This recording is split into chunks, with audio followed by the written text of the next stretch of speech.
Talking about college football teams in trouble, you got a couple in your own division, Tennessee and South Carolina, having their issues.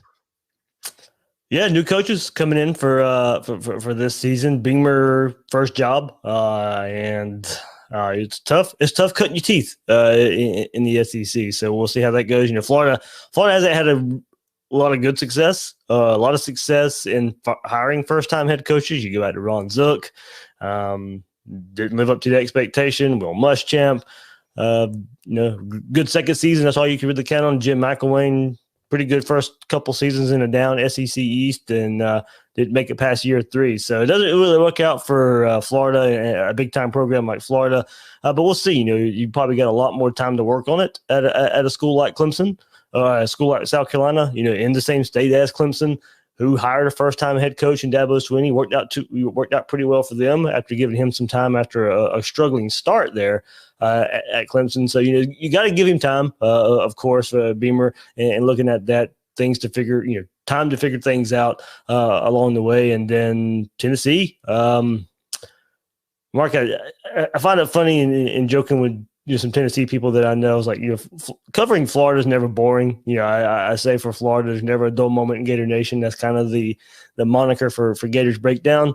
You can say the same for Tennessee. Ever since they fired Phil Fulmer, that is just a program, it makes headline after headline after headline on the field, off the field. Some mild success under Butch Jones. That's about the most success they've had since Phil Fulmer called it quits, and that's really all they can really hang their hat on since then. So a lot there for Heupel to figure out in his first season at Tennessee, and look, it's not going to get any easier. From UCF to Tennessee, he got worse, progressively worse every year at UCF. So that's something I think you really kind of have to look at, on the heels of Scott Frost and playing mostly with his recruits, and then getting worse every year he was there. And now I'm going to Tennessee, where you got to face Florida, Georgia, and improving Kentucky program as well. David, if you're going to win, or if you're going to have to deal with the drama, you might as well win some important games in between. And at least Florida's been able to do that amidst all this drama, whether it be Dan Mullen or Urban Meyer or all the various coaches in between. Lamar, that's the thing. That's another thing about Tennessee. Look how much they struggle versus Florida, Georgia, and Alabama. Don't get me wrong. A lot of programs out there would struggle with that trifecta of teams if you had to play them every year. But besides 2016 beating Florida, and when's the last time they beat Georgia? The Hail Mary. The Hail Mary. The last time they beat Georgia. So, and Alabama's been 2007, maybe the last one. Yeah, Saban's either Saban's first year, or maybe they have beaten Saban. It might have been either the year before or his first year. Yeah, 2007 was his first year, right? Yeah. So they didn't beat him in 2008 because their only loss was to Utah. Yeah. And then 2009 started the run for national championships So 2007, I think, is the last time Tennessee's beat Alabama. So, it's tough, being Tennessee, having to play Alabama every year, Florida, Georgia as well. Well, before we get on to why we've got you here, David, back to South Carolina.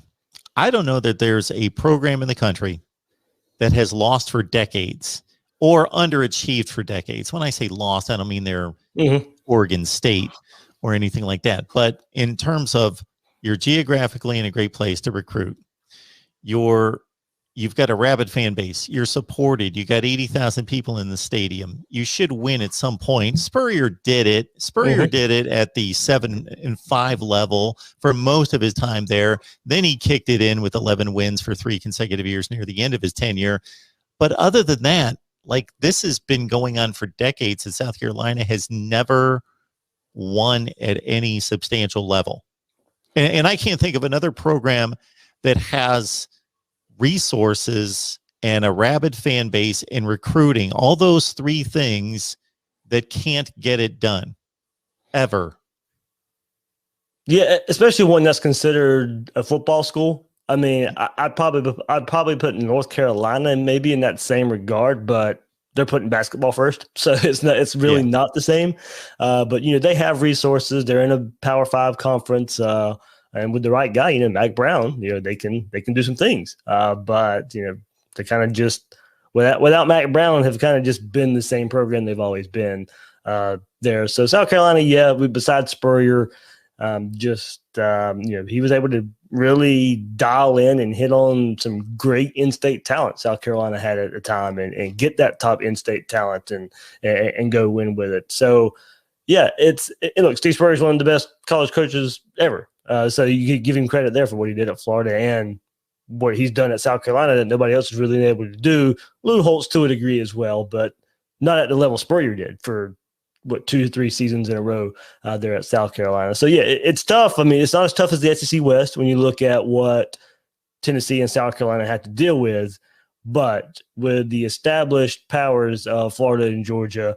And I mean, I'll tell you what, Mark, I did some research. You know, we did a state of the program on Dan Mullen about a month ago on Gators Breakdown.